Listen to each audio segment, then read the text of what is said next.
Donc, bon matin à tous. J'espère que vous passez une belle fin de semaine d'Action de grâce en famille. Je vois d'ailleurs des nouveaux visages qui doivent être accompagnés de certains membres de l'Église. Bienvenue parmi nous. Pour vous mettre au parfum, on est dans une série sur la lettre de 1 Pierre, la première lettre de Pierre. Et donc, je vais faire un petit rappel des premiers versets pour nous mettre en contexte où est-ce qu'on est rendu. Dès le commencement de sa lettre, Pierre va exposer aux chrétiens leur salut, leur rappeler comment c'est merveilleux pour eux. Il va rappeler les réalités, le fait qu'ils sont nés de nouveau, qu'ils ont un héritage incorruptible et un salut final qui les attend et qui sont gardés par la puissance de Dieu pour les encourager parce qu'ils sont en train de traverser des épreuves et de la souffrance en raison de leur foi. Et donc, c'est pourquoi il va s'exprimer ainsi. Il va dire: c'est ce qui fait votre joie, donc leur salut, tout ce qu'ils ont eu en Jésus-Christ, malgré le fait qu'ils souffrent en ce moment, qu'ils traversent des épreuves. Ensuite, il va les comparer aux prophètes, aux anges, pour dire: vous êtes privilégiés d'avoir accès au salut. Et au verset 13, il va commencer une série d'exhortations dans laquelle on est ce matin, qui va se terminer justement au chapitre 2, verset 10.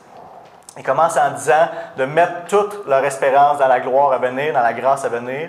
Ensuite, il va dire: soyez saints comme Dieu est saint. Et il va dire: conduisez-vous d'une manière respectueuse, avec une révérence, une crainte envers Dieu pendant ces jours sur la terre, rappelant que c'est permanent et qu'il y a quelque chose d'éternel qui s'en vient.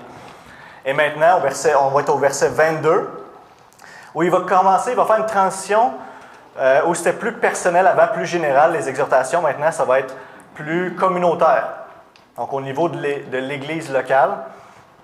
Et c'est ce qu'on va voir. Il va dire au verset 22 de s'aimer les uns et les autres. Donc, la foi chrétienne, comme on l'a déjà dit plusieurs fois, ça ne peut pas se vivre seul, fondamentalement. Dieu sauve des individus, mais il les greffe dans une famille locale. Et ça va se vivre d'une manière communautaire. La majorité des impératifs dans la Bible vont être d'une manière où ce que c'est relate, ça le part avec d'autres personnes autour. Tout ce qui est les uns les autres, justement. On peut, par exemple, mettre toute notre espérance dans la grâce à venir. Au verset 13, on peut faire ça seul. D'être saint dans toute ta conduite. Tu peux chercher à faire ça seul, au verset 15. De te conduire de manière respectueuse, verset 17, tu peux faire ça seul aussi. Mais quand on arrive au verset 22, il se dit: aimez-vous les uns les autres. Impossible de faire ça tout seul.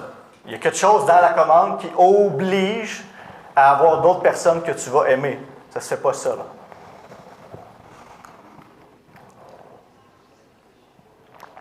Et donc, si vous avez votre Bible, vous pouvez tourner avec moi à 1 Pierre, au chapitre 1, verset 22, et on va lire jusqu'au chapitre 2, verset 3.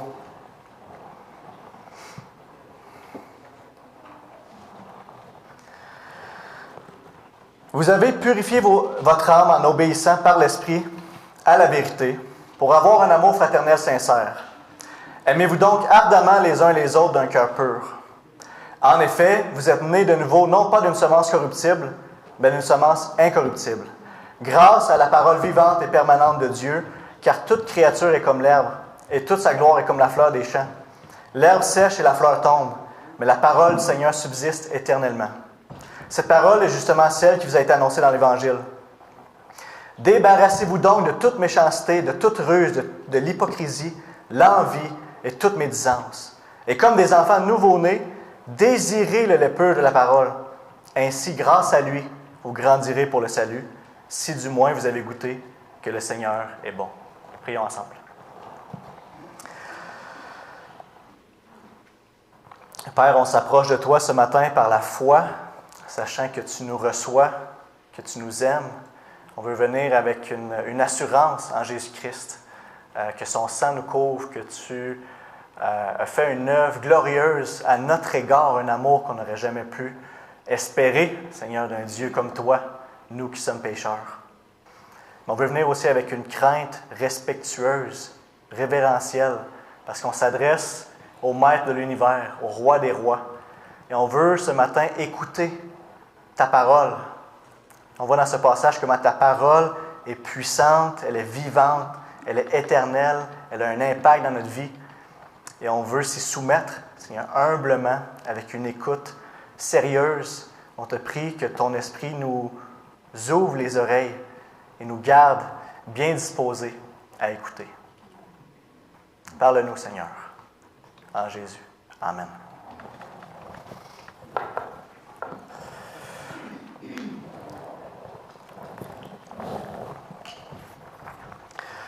Le titre du message, on va voir dans le passage, c'est « Les nouvelles affections que produit la nouvelle naissance ».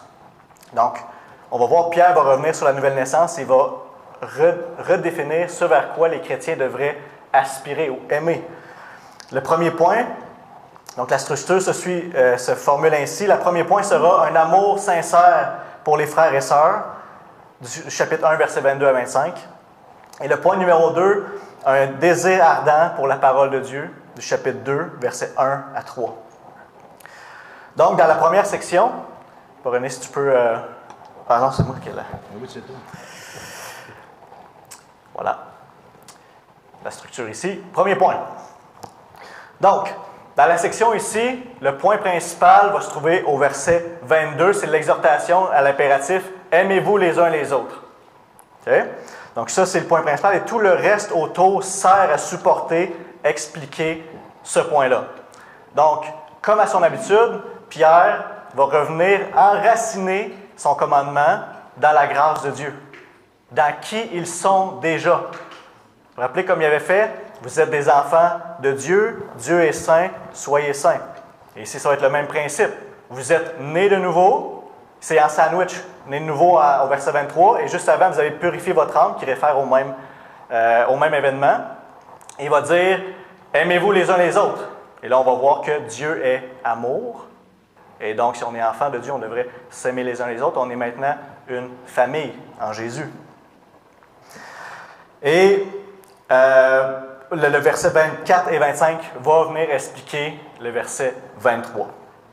Maintenant, si on plonge dans notre premier verset, au verset 22, il leur rappelle le résultat d'avoir obéi à la vérité. Et ici, dans le contexte, comme vous pouvez voir au verset 25, la vérité, c'est l'Évangile. Ça se réfère à l'Évangile. Ils ont entendu l'Évangile et ils y ont obéi. Oui, on est appelé à obéir à l'Évangile. Le Dieu de l'univers, le Créateur de l'univers, appelle tous les hommes à se repentir et à croire. C'est un commandement. Et eux, ils ont répondu. De quelle manière? On voit en obéissant, donc à l'Évangile, par quel moyen? Par l'Esprit. Donc, on se rappelle, il doit y avoir eu quelque chose que Dieu a fait dans leur cœur qui précède cette obéissance à l'Évangile, cette réponse à l'Évangile. C'est ce qu'on a vu au verset 2, je vais le lire. Pierre disait à ses lecteurs, « À vous qui avez été choisis, conformément à la préscience de Dieu le Père, et conduits à la sainteté par l'Esprit, afin de devenir obéissants et d'être purifiés par le sang de Jésus-Christ. » Alors, c'est vraiment l'ordre que Pierre avait donné.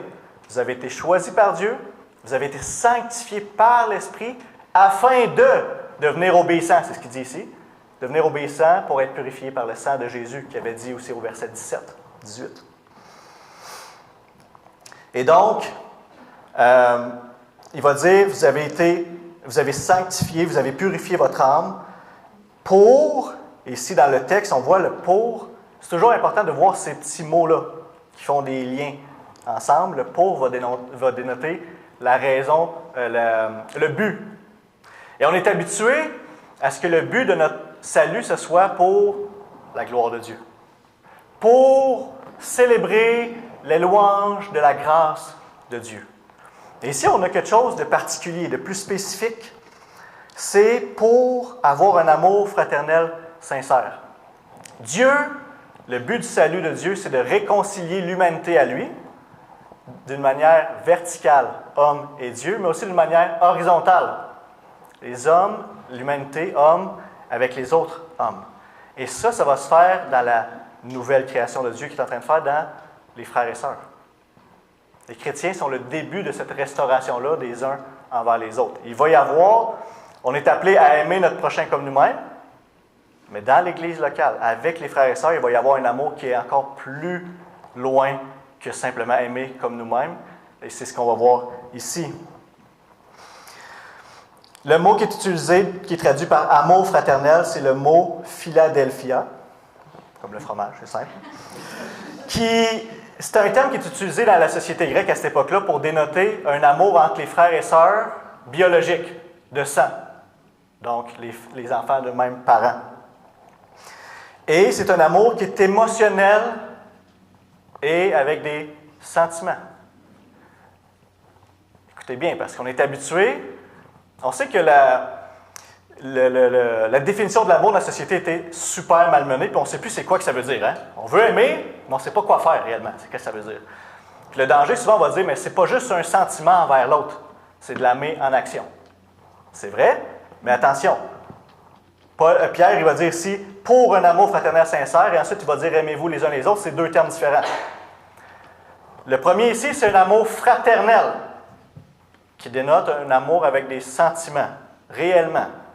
Quand on dit aime ton prochain comme toi-même, c'est pas vrai que tu auras des sentiments pour ton voisin ou quelqu'un que tu ne connais pas. Mais ici, dans l'Église, frères et sœurs qu'on se connaît ici, on devrait avoir des sentiments, s'aimer réellement d'un amour qui est sentimental. Je vais développer un petit peu plus qu'est-ce que ça veut dire. On devrait s'aimer pas parce qu'on est aimable nécessairement en soi, mais parce que on est tous enfants de Dieu et qu'on devrait voir dans nos frères et sœurs Jésus lui-même. On est tous frères et sœurs en Jésus-Christ. Et donc, quand on se regarde les uns les autres, on devrait aimer l'autre en voyant Jésus dans l'autre. Et ce que Pierre est en train de nous inviter ici, ce n'est pas de nous aimer comme si on était frères et sœurs, mais parce qu'on est frères et sœurs. Vous avez compris ça? Il ne veut pas qu'on s'aime comme si on était des frères et sœurs, mais parce qu'on est des frères et sœurs. C'est réel. On est réellement frères et sœurs en Jésus-Christ. Ce n'est pas un terme cute qu'on veut utiliser à l'Église pour un sentiment d'appartenance. Frères, sœurs. Non, non. On est vraiment et réellement frères et sœurs. Dieu a fait de nous ses enfants. Si, France, tu es fille de Dieu, les filles de Dieu, France, et que moi, je suis fils de Dieu, et que Rachel est fille de Dieu, et que Réal est fils de Dieu, qu'est-ce que ça fait de nous? On est une famille.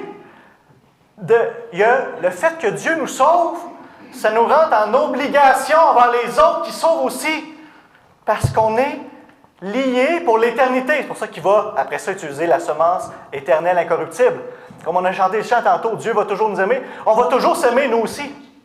On est pris ensemble pour l'éternité. Et on va arrêter de se supporter les uns les autres, mais on ne va jamais arrêter de s'aimer. L'amour demeure, ne meurt jamais. Alors, on veut s'aimer de cette manière-là, de réaliser. Regardez, prenez un instant pour détourner le regard du prédicateur et vous regardez les uns les autres. Et voyez-vous plus comme Rachel, comme Mélo, comme Robert. Voyez-vous plus comme ça, mais comme Christ en chacun d'entre nous, comme des vrais frères et sœurs en Jésus-Christ. C'est à cet amour-là qu'on est appelé. Et il termine en disant un amour fraternel, il rajoute même sincère. Pourquoi? Le mot ici qui est traduit, c'est quand même ironique parce que c'est le mot non hypocrite. Le mot est composé avec un négatif, non hypocrite, traduit par sincère. Et ça veut dire de s'aimer sans faire semblant, sans jouer de jeu.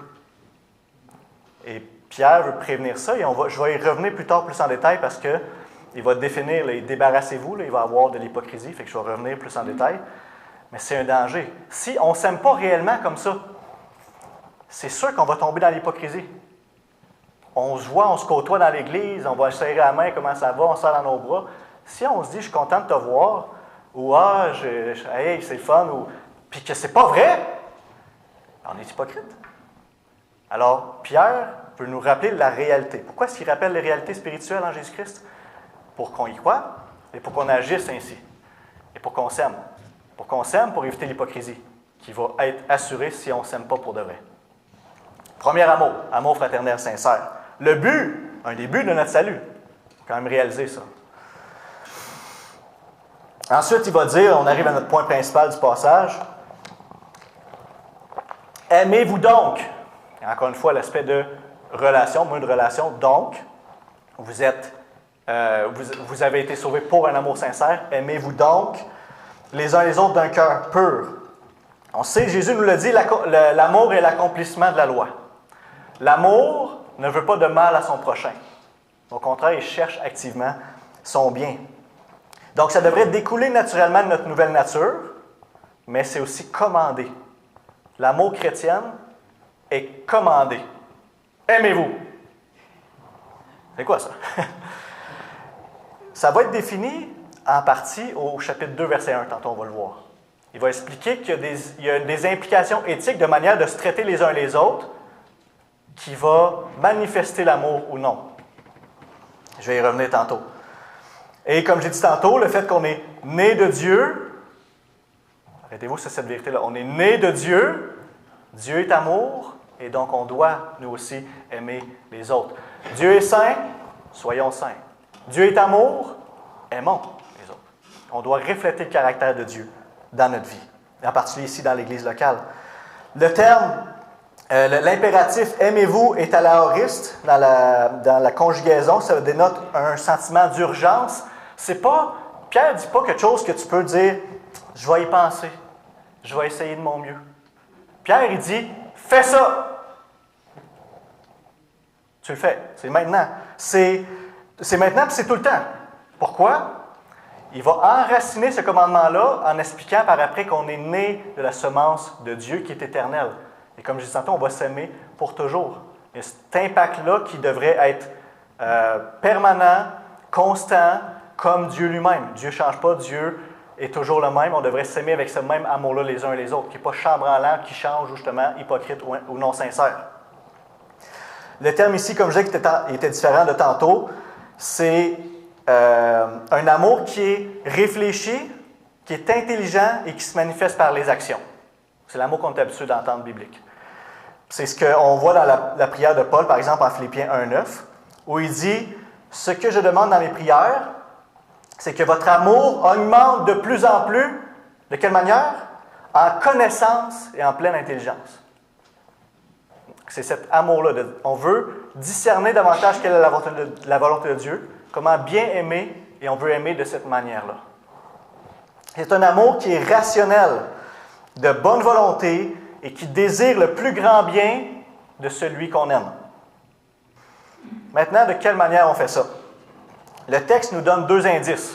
On va commencer avec ça, puis ensuite on va aller voir d'autres passages pour éclairer, enrichir le terme amour.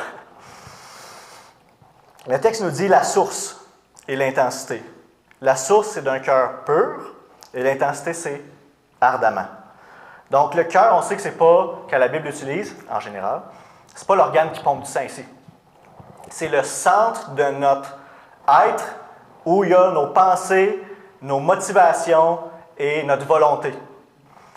Alors, Pierre nous dit qu'on doit aimer d'une manière qui est intentionnelle, volontaire et réfléchie, d'un cœur qui est pur, sincère, qui n'est pas partagé, mais qui est entier. Ensuite, l'intensité, quand c'est traduit par ardemment, c'est un mot grec qui est composé d'un préfixe ek, qui veut dire hors de. Et ensuite, le mot ténos, qui veut dire étirer. Alors, étirer hors de, c'est l'image d'étirer au maximum. Ça donne comme un arc à flèche quand tu veux tirer, puis tu veux tirer le plus loin possible. Tu sais, puis là, tu dis là, ça ne peut pas aller plus loin. Là. C'est étirer de cette manière. On a un slingshot quand on était jeune, là, on tirait des roches avec un slingshot. Là, ben, si tu voulais avancer bien loin, il fallait que tu étires, puis c'est tendu, tendu, tendu. Quand ça tremble de même, là, c'est le mot. Ardemment. C'est à la capacité maximale. Le plus que tu peux, aime comme ça. Et c'est ce qu'on a voulu, justement, transmettre dans l'alliance relationnelle dans l'Église, hein, au point d'amour. L'amour, ça dit « Je m'engage à chercher le bien de l'autre, indépendamment des circonstances, selon le modèle sacrificiel de Jésus. Donc, qui est un amour qui est même sacrificiel.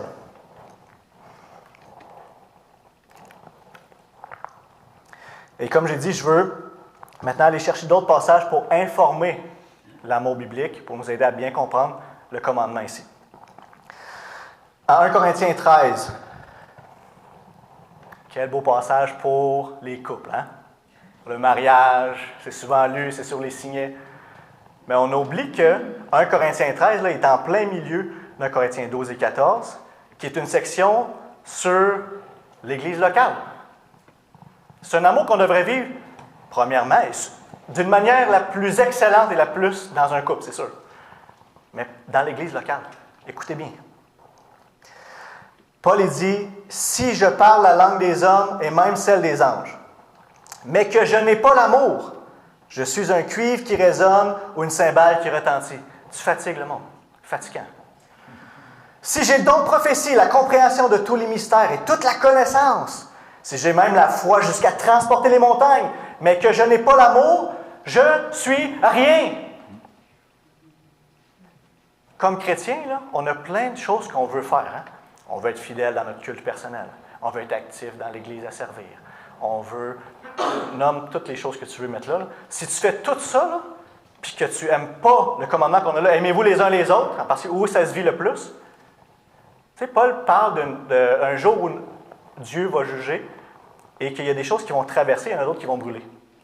Si tu n'as pas aimé, il n'y a rien, pas grand-chose qui va traverser le feu intact. Je ne suis rien. L'amour, c'est la caractéristique principale, fondamentale du chrétien qui est né de Dieu, qui est lui-même amour. Sans tout ça, tout le reste tombe. Il continue au verset 3. « Si je distribue tous mes biens aux pauvres, même si je livre mon corps aux flammes. » Pas sûr que nous, on fait ça. Là. On n'est pas rendu là, mais si on y va là, mais que je n'ai pas l'amour, cela ne me sert à rien. Wow! Cela ne me sert... Il faut aimer. L'amour, c'est quoi? L'amour est patient. Vous voulez aimer les frères et sœurs dans l'Église? Soyez patient avec eux. Le mot est traduit de long suffering en anglais. Long suffering. Tu souffres d'une manière longue et patiente. On est pécheurs, on va se taper ses nerfs. On va se faire souffrir. On va avoir à gérer les choses. Soyons patients. Patients. Il est plein de bonté. Vous allez voir tantôt, dans les choses qu'on doit se débarrasser, il va y avoir méchanceté. C'est l'inverse. Tout ce qu'il va y avoir tantôt, c'est l'inverse de l'amour. Là, ici, Paul est en train de décrire l'amour. Plein de bonté. L'amour n'est pas envieux. Il ne faut pas envier les autres. L'amour ne se vante pas. Il n'est pas plein de lui-même imbu. Il ne s'enfle pas d'orgueil. Il ne fait rien de malhonnête. Il ne cherche pas son intérêt, mais celui de l'autre. Il ne s'irrite pas. Il ne soupçonne pas le mal. Il ne se réjouit pas de l'injustice, mais il se réjouit de la vérité. Il pardonne tout. Il croit tout. Il espère tout. Il supporte tout. L'amour ne meurt jamais. Ça, c'est la définition biblique de l'amour, qui se vit manifesté en action. Jean va nous dire, à 1 Jean, chapitre 3, versets 14 à 18, « Quant à nous, nous savons que nous sommes passés de la mort à la vie. » Indice que tu es sauvé ou non. Est-ce que tu es vraiment né de nouveau, un enfant de Dieu? Nous savons que nous sommes passés de la mort à la vie parce que nous aimons les frères et sœurs. Pas parce qu'on lit notre Bible, pas parce qu'on est fidèle, whatever. Parce que nous aimons les frères et sœurs. Celui qui n'aime pas son frère reste dans la mort. Il continue au verset 16. « Voici comment nous avons connu l'amour. Christ a donné sa vie pour nous. Nous aussi, nous devons donner notre vie pour les frères et sœurs. » Comment qu'on aime les frères et sœurs? Un amour sacrificiel selon le modèle de Jésus, en action extrême. Nous aussi, nous devons donner notre vie pour les frères et sœurs. Si quelqu'un possède les biens de son monde et voit son frère dans le besoin, il lui ferme son cœur. Comment l'amour de Dieu peut-il demeurer en lui? Petits enfants, n'aimons pas en parole et avec la langue, mais en acte et avec la vérité. Celui qui n'aime pas n'a pas connu Dieu, car Dieu est amour. Celui qui aime Dieu doit aussi aimer son frère. On ne voit pas Dieu. Je ne peux pas lui apporter quelque chose. Je ne peux pas... Comment j'aime Dieu? Je vous aime. Comment vous aimez Dieu? Aimez-vous les uns les autres. ça devrait être naturel, c'est aussi commandé. Donc, si on revient à notre texte, l'amour que la nouvelle naissance dans la famille de Dieu exige de nous les uns les autres, c'est un amour qui est affectueuse, fraternel, sincère, et un amour qui est en action, aimez-vous ardemment. Donc, de réellement prendre soin et de chercher le bien des autres dans la communauté. Et je crois honnêtement que l'exhortation de Pierre est extrêmement pertinente pour la foi chrétienne en 2024 au Québec et pour nous aussi. Pas pour nous en particulier, comme si on n'était pas... on ne s'aimait pas, là. Mais pour nous, parce que l'individualisme est rentré dans l'Église. C'est pas biblique, ça, l'individualisme. Très mondain. Mais ça fait partie de notre culture, ça fait partie de la société dans laquelle on vit. Et on a rentré ça dans l'Église et on est en train de tuer la communauté et d'empêcher l'amour à cause de ça. Parce qu'on ne se soucie pas de l'autre, parce que comment on vit habituellement, c'est moi et c'est lui. Non, ici dans l'Église, c'est nous.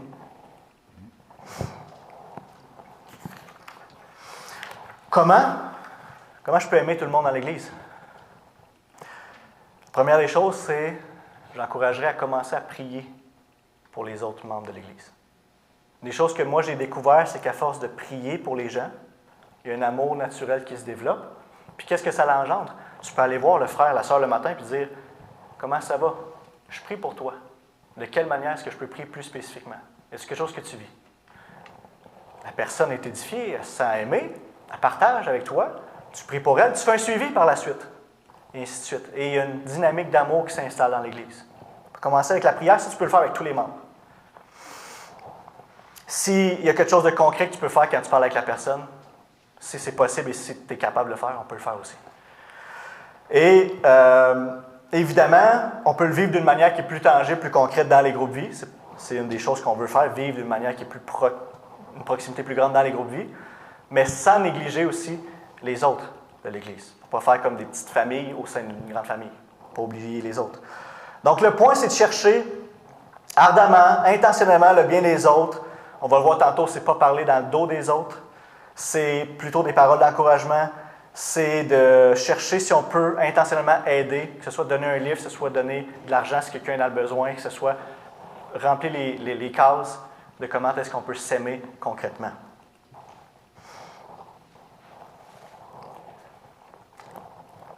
Au verset 23, comme j'ai dit tantôt, il va utiliser « en effet », donc il réfère à ce qui est avant pour expliquer.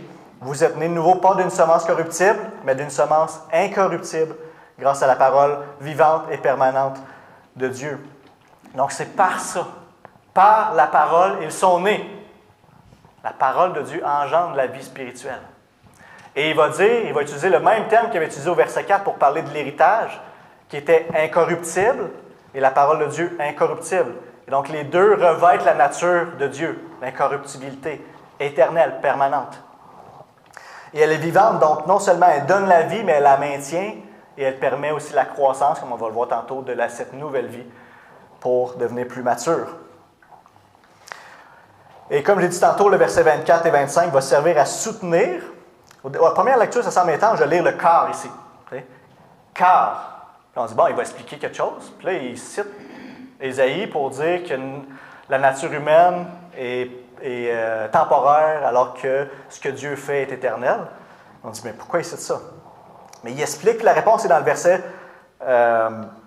25, au verset 25, quand il va dire « mais », il fait le contraste, la parole du Seigneur subsiste éternellement. Alors il rappelle, premièrement dans le contexte Pierre à ses auditeurs, ça a l'air d'être Rome qui règne et qui est éternel en ce moment. Mais si on regarde en arrière, Rome, est-tu là encore? Comme il était, Rome existe encore, mais je parle, la domination romaine, est-tu encore là? Pas du tout. Mais est-ce que la parole de Dieu est encore vivante et efficace? Oui. C'est cette parole-là qui a été dite 600 ans avant eux, qui les ont sauvés dans l'Évangile, et 2000 ans après, qui nous a sauvés dans l'Évangile. Ça, c'est permanent. Ça reste. Ça ne change pas. Alors, il fait le contraste entre les deux. Tout ce qui est humain, mondain, de la première création en Adam, va passer et brûler. Mais vous êtes nés de quelque chose qui ne va jamais passer, qui est éternel. Et ça a une valeur, ça donne un sens à ta vie présente parce que ça demeure après. Alors, c'est vraiment le point de Pierre ici. Et il va dire, en terminant, cette parole est justement celle qui vous a été annoncée par l'Évangile. Alors, on voit la puissance de l'Évangile. La puissance de l'Évangile. En Romains 1, Paul rappelle, il dit, « En effet, je n'ai pas honte de l'Évangile de Christ, c'est la puissance de Dieu pour le salut de tout homme. » Petit clin d'œil sur l'évangélisation. Ce n'est pas nos arguments, ce n'est pas notre sagesse, notre intelligence, nos astuces. C'est l'Évangile. C'est ça qui sauve, c'est ça qui donne la naissance à une mort spirituelle pour devenir vivant spirituel. Et on va voir maintenant, on va traverser à notre deuxième section, que la parole ne donne pas juste la vie, mais elle la maintient et la fait croître. Donc, notre deuxième point, un désir ardent pour la parole de Dieu.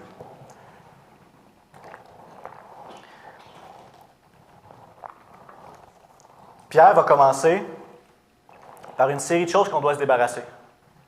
Il va donc exposer ce qu'il avait dit plus tôt, « Aimez-vous les uns les autres, voici comment. » D'une certaine manière. On va voir, versets 1 et 2, c'est l'exhortation. Le verset 2, c'est le but de l'exhortation. Et le verset 3, c'est la base de l'exhortation. Dans le langage original, le verset 1 à 3, c'est une seule phrase. Et le point central, c'est l'impératif qui est dans le verset 2. Le verset 1 est nommé en impératif, et ça semble être le plus important. Mais c'est vraiment le point le plus important, c'est désirer. Et comme je vous avais dit la dernière fois où le verbe peut être traduit de cette manière-là, alors que c'est un participe dépendant du verbe principal, c'est la même chose ici. Ce serait mieux traduit, on aurait l'heure plus juste si c'était marqué « en vous débarrassant de désirer ». Il est bien traduit parce qu'il est lié avec le verbe impératif. Alors, il y a la même force. Ils doivent être faits ensemble. Mais le point principal, c'est sûr que ça ne peut pas être « débarrassez-vous ». Parce que ce n'est pas un verbe, c'est un participe. Le seul verbe qu'il y a dans la phrase, c'est « désirer ». Alors, on veut centrer notre recherche, notre étude dans ce passage-là sur l'aspect de désirer. C'est ça qu'on va venir par la suite. Et on voit aussi, je donne un petit point d'éclaircissement, c'est quoi le lien entre se débarrasser de vices, de péché, et désirer le lait de la parole? Parce qu'il y a une demande de faire les deux ensemble. En vous débarrassant, désirer le lait de la parole. Bien, Pierre va citer le psaume 34 au verset 3. Et dans le psaume 34, un des principes qu'on voit, c'est si tu veux être béni de Dieu, rencontrer Dieu, tu dois te détourner du mal. Je vais le lire pour que vous voyez. Là. Psaume 34 au verset 13 à 15, il dit « Qui donc aime la vie et désire voir des jours heureux? Alors préserve ta langue du mal et tes lèvres des paroles trompeuses. Détourne-toi du mal et fais le bien. Recherche la paix et poursuis-la. » Alors, en citant ça, il y a plusieurs raisons. Je ne rentrerai pas dans toutes les raisons. Mais une des raisons, c'est pour montrer que si tu veux chercher à croître spirituellement à maturité, tu veux t'approcher de Dieu, bien, ce n'est pas juste un one side, une seule voie. Tu dois premièrement ou en même temps te détourner du mal. Parce qu'il n'y a pas de commune mesure entre les ténèbres et la lumière. Tu as la lumière, débarrasse-toi des noirceurs, de la noirceur. Donc, comme j'ai dit tantôt, tout ce qu'il va dire de se débarrasser, c'est des attitudes qui vont détruire, déchirer la communauté, nuire aux relations et qui vont être contraires à l'amour. Il dit, débarrassez-vous de toute méchanceté. Alors, encore une fois, il n'y a pas d'exception. Tout d'une manière absolue. On ne peut pas permettre ou tolérer des péchés comme ça dans la communauté parce que c'est ce qui va briser l'amour et la communion. Le terme méchanceté peut avoir rapport avec tout ce qui est méchant en général, mais si on le prend dans son contexte ici, c'est vraiment en lien avec la communauté, donc les uns envers les autres. Et ce serait, par exemple, d'avoir une mauvaise volonté ou de désirer le mal à son prochain. Par exemple, d'aller constamment voir quelqu'un pour donner des critiques négatives ou d'être mal intentionné avec les paroles que tu lui apportes. De mettre quelqu'un à part. Quand il y a un service ou un ministère, lui, on ne le prend pas, on le tasse. Ou on le fait sentir à part avec les paroles, la manière qu'on parle de lui. Ce serait d'être méchant, mal intentionné. Le deuxième, c'est toute ruse. Là, on pourrait dire ruse, c'est-tu vraiment mal? Mais ça a le rapport avec l'aspect de tromperie. Okay? C'est une attitude qui désire tirer avantage de son prochain en le trompant. En quelque chose qui a l'air d'être ça, mais ce n'est pas ça. Ça signifiait à l'origine un appât pour un poisson. Pour ceux qui sont des pêcheurs, là, vous savez de quoi on parle. Tu mets un appât, tu le lances, le poisson il penche à avoir une nourriture bien merveilleuse, puis il se fait ramasser, puis ça y est, il est monté dans le bateau. Alors ça a l'air attrayant, ça a l'air de quelque chose, finalement ça ne l'est pas. Et le terme a fini par être utilisé dans ce contexte-là, de leurrer, de tromper pour obtenir ce qu'on désire. Ensuite, il parle de l'hypocrisie. Donc, c'est quelqu'un qui va cacher ses vrais motifs. C'est ce qu'on appelle un visage à deux faces. Je ne sais pas, il dit quelque chose, c'est vraiment ça qu'il veut dire? Qu'est-ce qu'il y a dans son cœur? C'est des choses différentes. C'est un terme qui vient des acteurs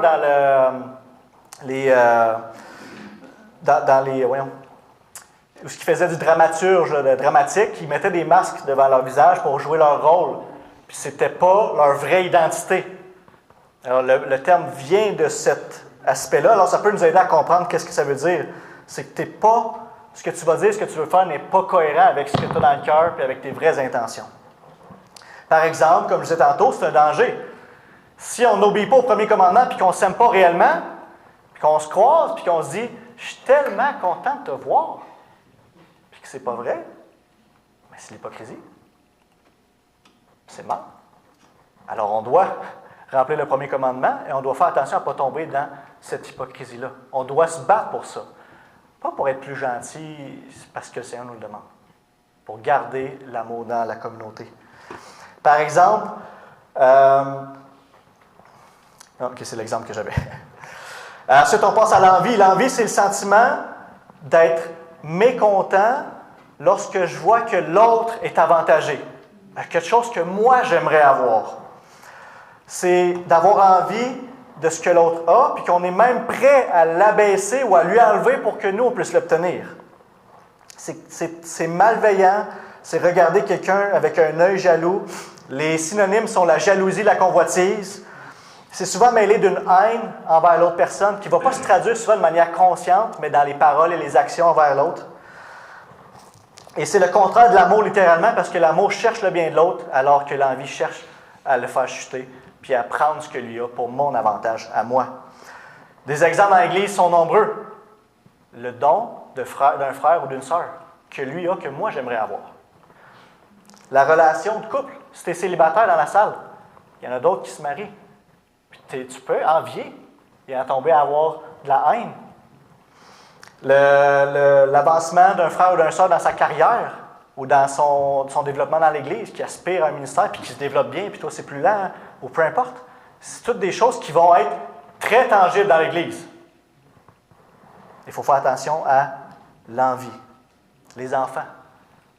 Je confesse, j'ai des enfants très difficiles, je ne sais pas si vous avez remarqué, et j'ai souvent envié les familles où c'est super tranquille derrière, je ne vais pas mettre sur le spot, là, mais tu sais, en arrière, c'est tranquille.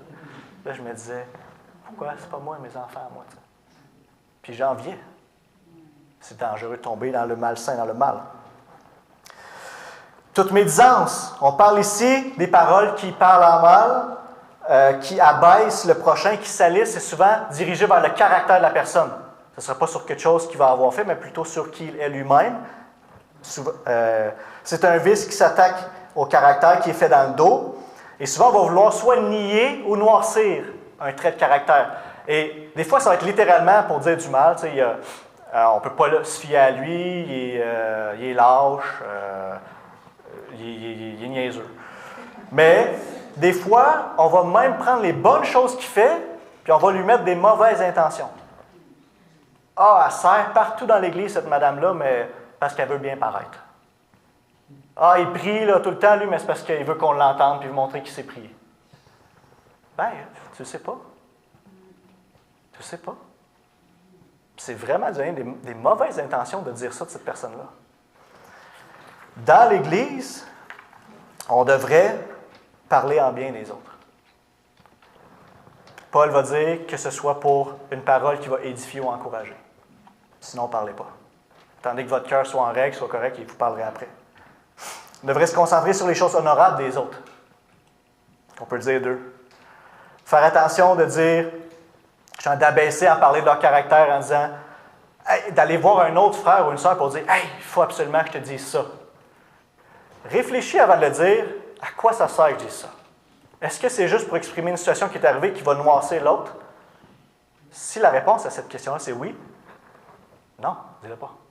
Ça va servir à quoi? Juste salir l'autre. Pour toi qui a déjà eu lieu, puis pour l'autre aussi. Je ne suis pas capable de lui. Tu sais, on a des plus vieux et des plus jeunes dans l'Église, hein? Il faut faire attention à ça. Ah, les jeunes. Ah, qui m'énerve. On ne peut pas se fier à eux autres. Ils sont ça. Nous autres, les jeunes. Ah, les vieux. Ils sont de la vieille école. Sont-tu bornés dans leurs affaires? C'est de la médisance. Si ce n'est pas pour régler un point, si ce n'est pas avec la personne concernée, Jacques va dire, la langue est un petit membre, elle enflamme comme un feu une forêt. C'est plus dangereux, la langue. Elle fait des ravages. Médisance, dangereux dans l'Église. Verset 2, notre point principal. Et comme des enfants nouveau-nés, désirez le lait pur de la parole. Remarquez une chose ici avec moi. Pierre, c'est marqué là? Vous voyez là, c'est souligné? Fait une comparaison. Si vous êtes comme moi, vous avez toujours lu le passage en disant, c'est pas pour moi, ça, je ne suis pas un nouveau chrétien. Il ne dit pas qu'ils sont des bébés. Il ne dit pas que toutes les personnes à qui Pierre a écrit, de la Cappadoce, du Pont, de dispersés, c'est tous des nouveaux croyants. Mais non.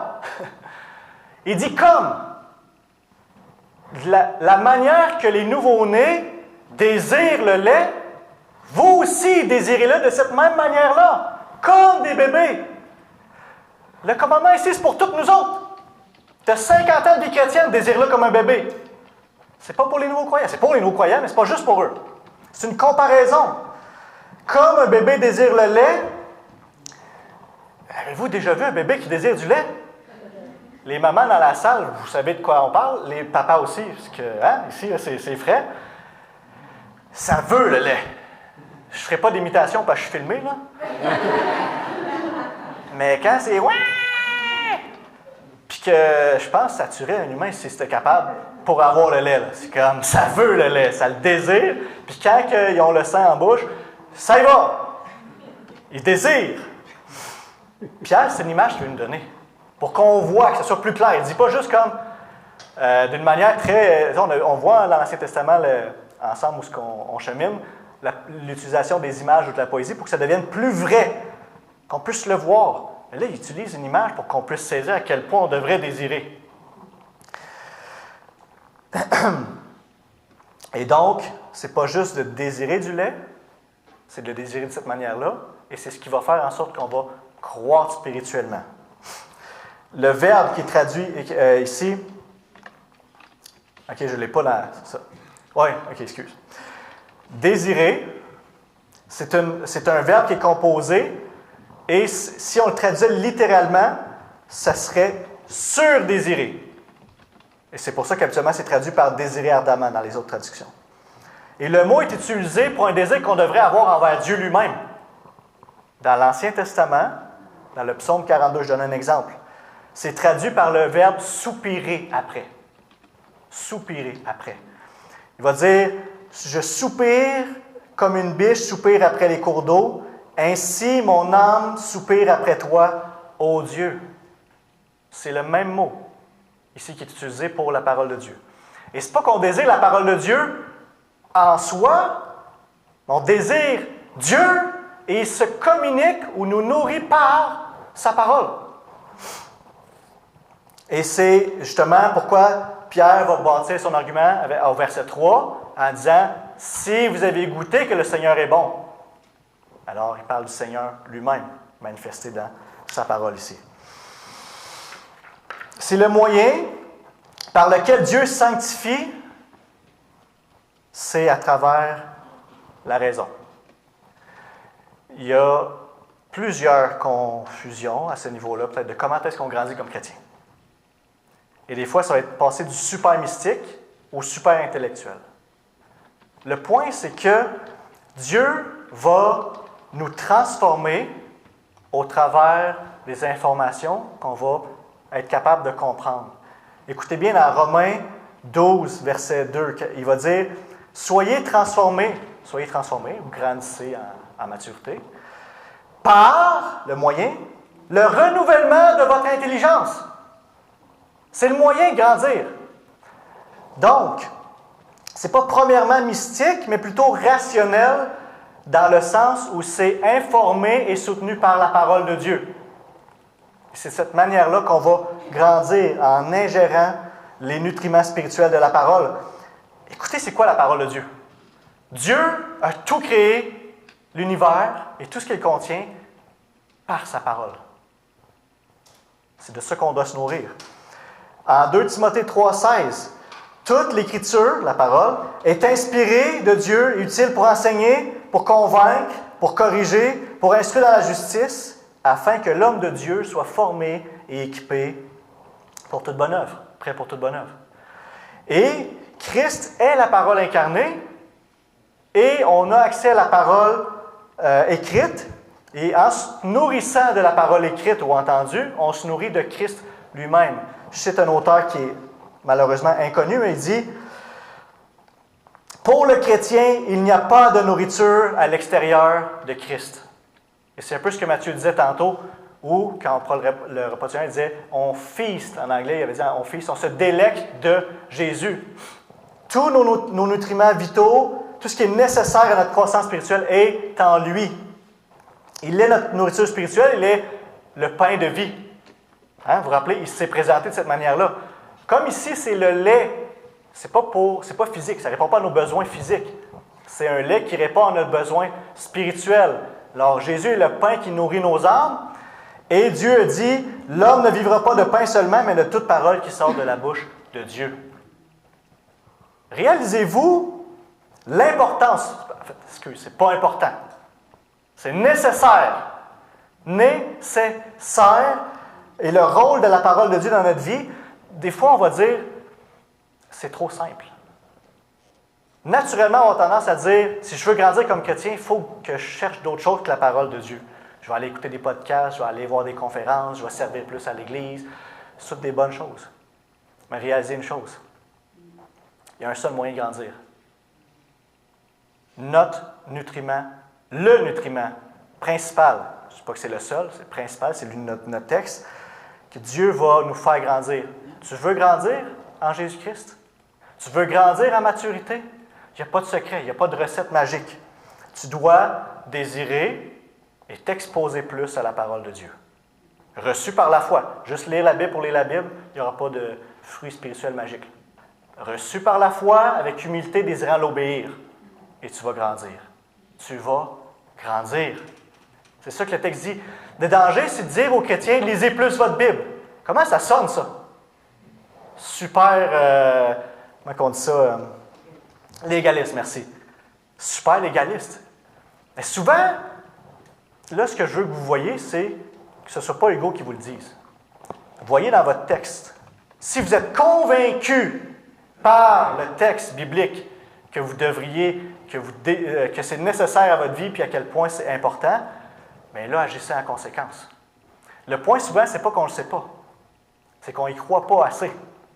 C'est parce qu'on n'est pas convaincu. Si on était convaincu, on le désirerait comme il nous le dit là. C'est sûr. C'est le moyen. Le but de notre vie, c'est de glorifier Dieu de quelle manière? En te transformant à l'image de Jésus. Il dit, si tu veux faire ça, désire la parole. C'est ça.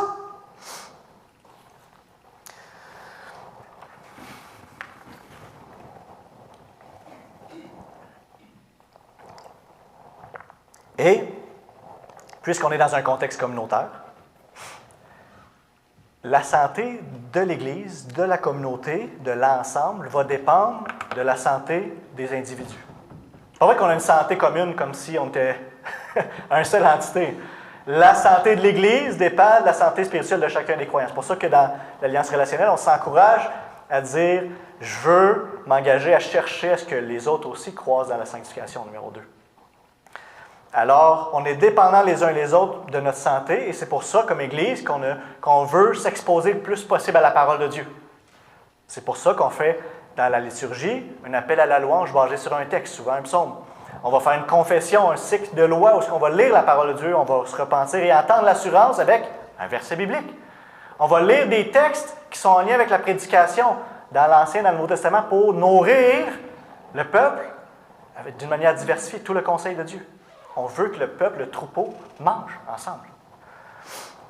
Et comme Matt disait, on a mis dans nos principes fondamentaux on veut que chacun puisse être en formation. Pas juste les ouvriers et pasteurs, pas juste les leaders, mais tous les chrétiens en formation. Pourquoi? Bien, toute notre vie, comme j'ai dit, que tu es 1 an de vie chrétienne, 2 mois, 40 ans, bien, tu es encore comme un bébé à vouloir du lait pur de la parole de Dieu. Ainsi, grâce à lui, vous grandirez pour le salut. Alors, encore une fois, ici, on voit que c'est grâce à lui. Il n'y a pas d'échappatoire, c'est grâce à lui qu'on grandit. Et il y a un but pour ça. Et là, Pierre n'est pas en train de dire qu'on peut mériter notre salut par les choses qu'on fait. C'est clair. C'est pas parce qu'on grandit à maturité qu'on va être sauvé. Ça peut sonner comme ça, mais ce n'est pas le point du tout. Le point, vous vous rappelez, Pierre parle d'un salut initial, quand on est né de nouveau, et un salut à venir, où ça va être pleinement réalisé, consumé. Alors, dans le point ici, grandir en vue du salut, c'est on prend part à l'œuvre de Dieu. Dans la gloire, on va être parfaitement à l'image de Jésus, mais en ce moment, on est transformé de gloire en gloire, petit peu à petit peu à l'image de Jésus. Et ça, ce n'est pas passif du tout. Né de nouveau, c'est passif. Là. Personne qui a fait un effort pour naître physiquement, on est spirituellement de la même manière. C'est Dieu qui nous fait naître spirituellement. Mais quand on vit, notre nouvelle vie spirituelle, on prend part activement, on joint l'œuvre de Dieu et on grandit à maturité pour le salut. Et il termine en disant, si du moins vous avez goûté que le Seigneur est bon. Alors il base son exhortation sur leur expérience passée, leur initiale, quand ils ont connu, quand ils ont goûté, comme vous. La première fois que vous avez rencontré Jésus, où est-ce que vous avez été sauvés. Il parle de ça ici. Et il va utiliser un terme que c'est un terme de dégustation. On peut voir quelque chose de loin, on peut entendre un son lointain. On peut sentir une chaleur externe sur notre bras. On peut sentir avec notre nez une odeur de pizza. C'est toutes des choses qui sont externes, qui sont loin. Goûter, là, il faut que ça aille sur sa langue. Il faut que ça aille dans la bouche. C'est le terme le plus intime. Je prends l'exemple du miel. Tu peux savoir ce que goûte le miel. C'est sucré, tu connais les ingrédients par cœur. Si tu n'as jamais goûté pour de vrai, si tu n'as jamais mis de miel dans ta bouche, là, tu ne sais pas ce que ça goûte encore. Il y a une expérience qui est intime, réelle, quand on goûte à quelque chose. Et c'est ça ici qui parle. Ce n'est pas juste de connaître Dieu, savoir des choses à propos de Dieu, c'est que tu l'as connu, une expérience personnelle, tu l'as goûté. Tu as vu que c'était bon. Cette première expérience-là, ce n'est pas terminé. Il dit, continuez. Ce que tu as eu, là, tu as goûté que le Seigneur est bon, bien, désire-le encore. Il y a un buffet infini de nourriture pour toi. Continue de désirer. La logique ici, c'est que, c'est traduit « si du moins », mais c'est un conditionnel qui est plutôt comme un prix pour acquis de ce qui est dit précédemment, et qui veut dire, la logique du texte, c'est « puisque vous avez goûté que le Seigneur est bon, désirez le lait de la parole ». Mais, Pierre a quand même choisi de mettre le mot qui sonne conditionnel, de dire « si »,« si du moins ». Il aurait pu choisir le mot « puisque ». Il aurait pu. Alors, il laisse quand même place au lecteur de savoir, de se questionner lui-même sur cette condition-là. Si du moins tu as goûté que le Seigneur est bon. Je te pose la question ce matin. As-tu goûté que le Seigneur est bon? As-tu fait cette expérience-là? Ce n'est pas juste un contenu intellectuel, là. On parle de goûter, comme j'ai dit tout à l'heure, l'expérience du miel. Est-ce que ce sentiment surnaturel de bien-être, on parle d'une nouvelle naissance, là, de bien-être, de goûter, de saisir le pardon de tes péchés, que l'Esprit Saint t'a convaincu de ta condamnation, que tu t'en vas en enfer, que la colère de Dieu demeure sur toi et qu'en allant à Jésus, tu es libéré de ce poids-là, tu deviens vivant spirituellement. Est-ce que tu as goûté à ça? Sinon, si la réponse est non, va à lui. Va à Jésus, à ton Sauveur, cloué sur la croix pour toi et goûte à cette expérience de pardon. Il t'attend. Va à lui en te repentant de tes péchés, en plaçant ta foi en lui et reçois cette nouvelle naissance, cette vie éternelle qui est disponible pour toi.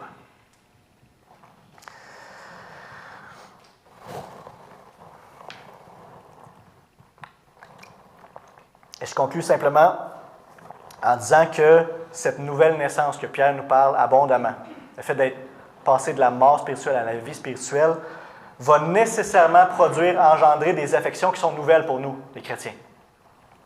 Deux choses ici. Un amour ardent pour les frères et sœurs et un désir ardent pour la parole de Dieu. Ça produit en nous, oui, ça nous rend capables, oui, mais ça commande aussi.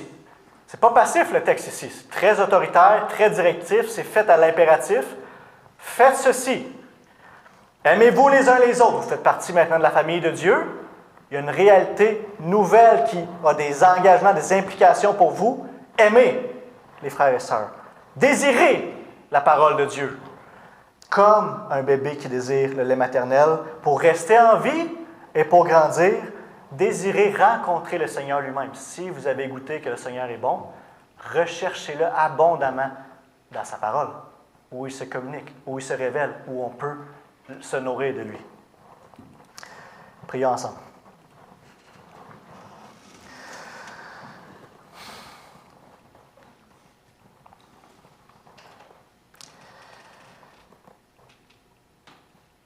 Seigneur, merci pour ta parole qui nous éclaire. Sans elle, on marche dans les ténèbres aveuglés. Merci pour ton instruction. Merci pour cette Église que tu as implantée toi-même. C'est cette belle vigne que tu as placée à Saint-Angèle, que tu prends soin. C'est ce troupeau que tu es le berger, que tu nourris. Et on voit dans le texte que c'est par ta parole. Je te prie que ce qui a été prêché ce matin puisse produire un effet réel, un impact sur la communauté, sur mes frères et sœurs, sur nous, de s'aimer les uns les autres et te rechercher davantage d'une manière plus constante et zélée. Parce que tu es digne et parce qu'on veut, Seigneur, te servir d'une manière adéquate et te glorifier dans nos vies. En Jésus. Amen. Je termine, comme à l'habitude, avec... Là, j'ai fait un spécial, j'ai mixé commission et bénédiction, vous allez voir pourquoi. Jésus prie au Père avant sa crucifixion, et il va dire ceci, il va prier ceci. « Consacre-les par ta vérité. » C'est le même terme que « sanctifie-les » ou « fais-les grandir. » Ta parole est la vérité. Alors, les commissions et la bénédiction sont ensemble. La parole de Dieu, c'est la vérité, c'est le moyen de grandir. Jésus a prié pour nous. Dieu va le faire. Ça, c'est la bénédiction. Bonne semaine, bonne action de grâce.